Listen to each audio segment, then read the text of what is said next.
Avec le temps qui avance, les témoins de la Shoah sont en train de disparaître les uns après les autres.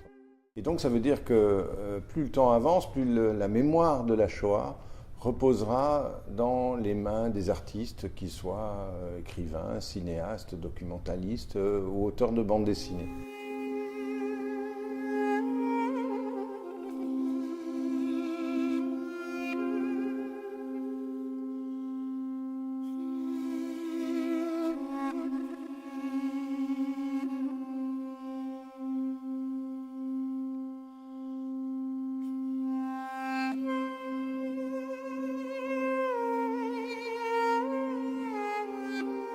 Et on a voulu montrer dans tout ce parcours qu'il y avait déjà en fait une histoire de cette représentation qui démarre dès 1942, dès Mickey Agurs, qui est une publication clandestine qui n'a pas été publiée, et qu'elle se poursuit jusqu'à aujourd'hui.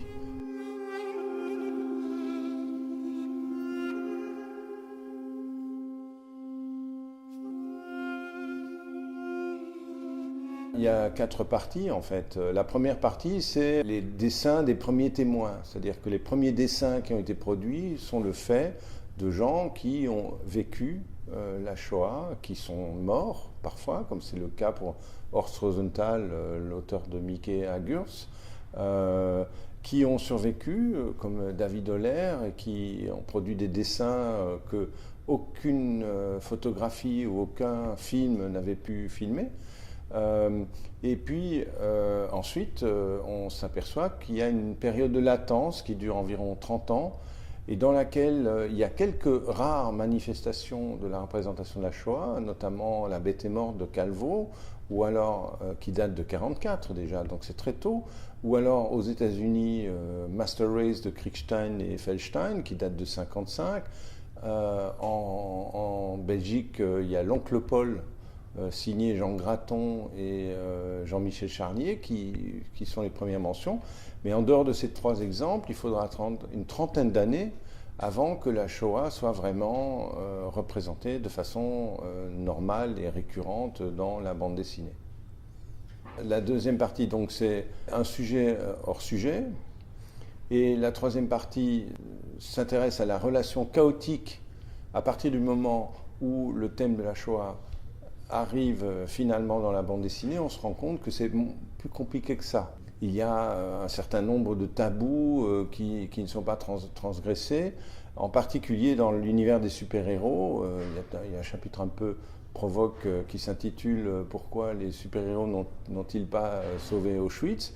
Parce que Auschwitz c'est dans la réalité et que les super-héros sont dans la fiction, c'est aussi bête que ça. Et enfin, la dernière partie est une partie qui s'intéresse aux mémoriaux, c'est-à-dire que la Shoah, qui était un tabou, est devenue une espèce de totem de la mémoire dans les années 80 et qui va devenir un modèle pour les autres propos mémoriels, que ce soit le génocide Tutsi ou le génocide des Arméniens.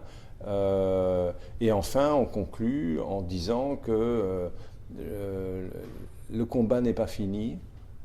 Et on prend comme exemple Will Eisner qui, en termes de testament, va faire le complot, qui est une déconstruction des protocoles des sages de Sion, qui est un faux tsariste, et ça explique toute l'histoire de ce faux.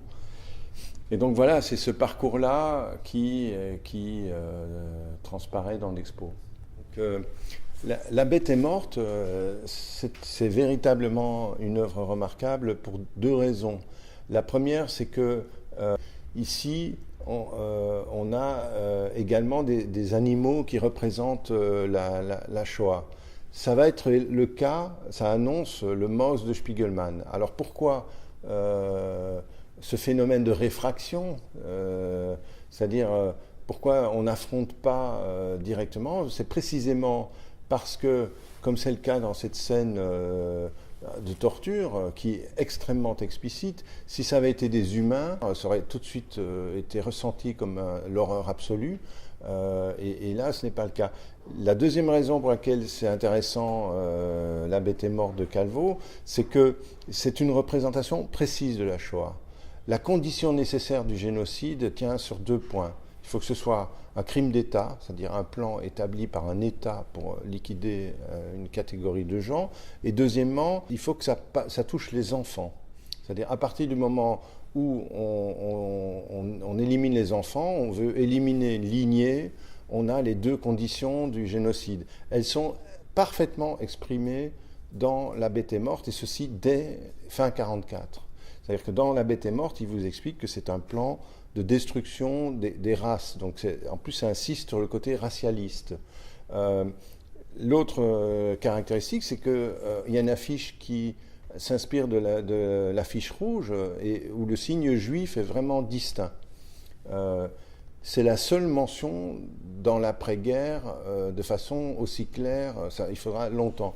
À une exception, c'est l'oncle Paul de Graton, où le signe juif s'y trouve, mais au fond, une fois réduit à l'impression, on le remarque à peine, donc c'est très très discret. L'autre œuvre la plus importante, c'est la première apparition de la Shoah dans la bande dessinée américaine.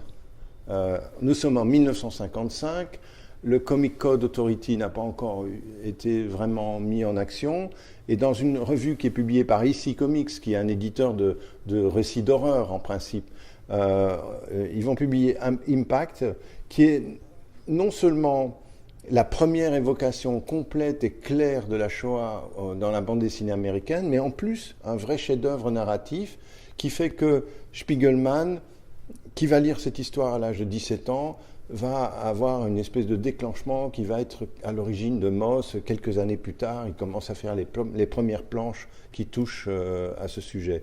Et narrativement, c'est un pur chef-d'œuvre. Dans l'expo, on a la couverture qui est faite par Jack Davis, qui elle-même est un document absolument exceptionnel.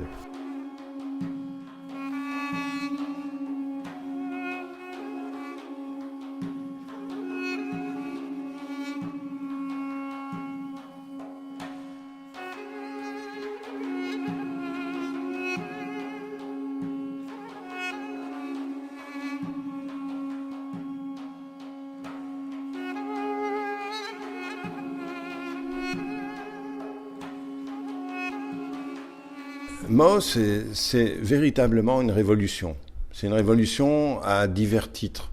D'abord formellement. Spiegelman profite en fait d'une forme nouvelle qui a été popularisée par Will Eisner juste un peu avant 1978, qui est le roman graphique.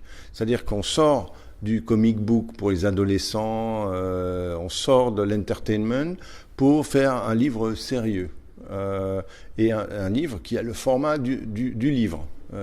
On n'est plus dans le format du comics. Ça, c'est la première chose, c'est l'aspect formel. La deuxième chose, c'est le contenu. C'est-à-dire qu'on n'est pas dans une bande dessinée de reportage, on n'est pas non plus dans une bande dessinée sur Auschwitz, on est dans une bande dessinée qui raconte l'expérience d'un enfant de la seconde génération dont le père est rescapé de la Shoah. Et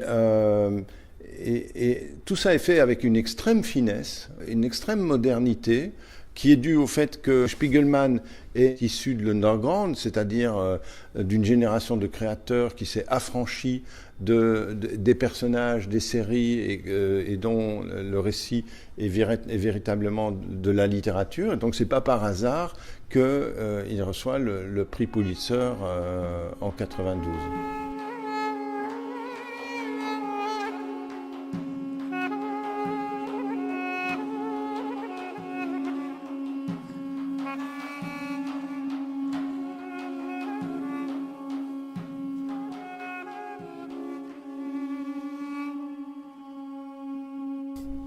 Alors, il y a cette étonnante couverture de Charlie Hebdo, qui est étonnante parce que déjà, imaginez, on l'expose au mémorial de la Shoah, on expose une couverture sur laquelle il est marqué, enfin on peut le dire, Hitler super sympa, salut les youpins, ça gaze.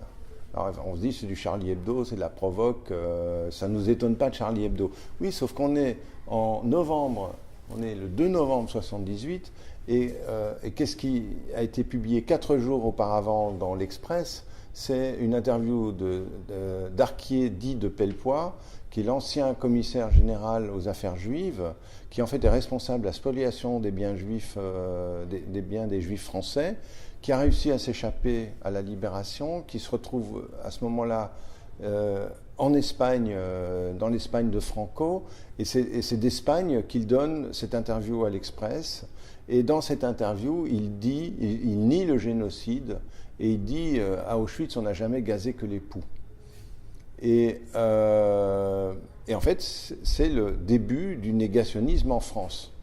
Et donc, ce dessin de Wolinski est un dessin qui répond directement à cette interview où il dit, mais voilà, ça y est, la parole est libérée, on peut le dire, Hitler est super sympa. Et à l'intérieur, il y a un récit qui s'appelle Une belle histoire, qui démonte complètement le propos négationniste, et on est en 78, hein, on est donc vraiment sur le sujet, et qui est vraiment étonnant, c'est-à-dire que cette page-là, lue aujourd'hui, alors qu'on sait que Wolinski a été assassiné avec ses amis à Charlie Hebdo, ce sont des pages qui touchent vraiment et qui, à mon avis, vont étonner plus d'un.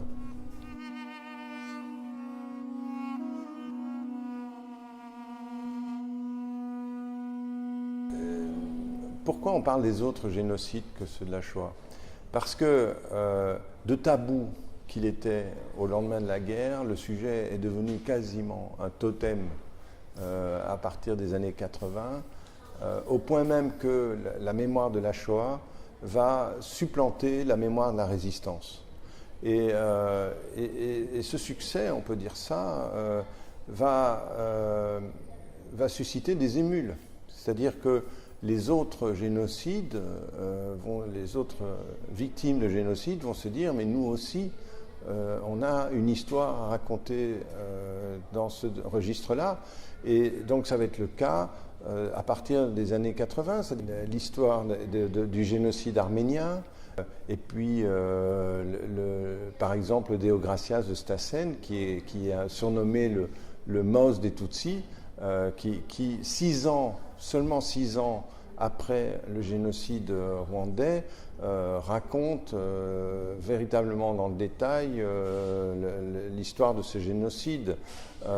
On a voulu étendre, sans que ce soit pour autant des génocides, aux autres populations victimes des nazis, que sont les gens du voyage ou les homosexuels, parce que eux aussi ont chacun produit des œuvres mémorielles un peu sur l'exemple de la mémoire de la Shoah.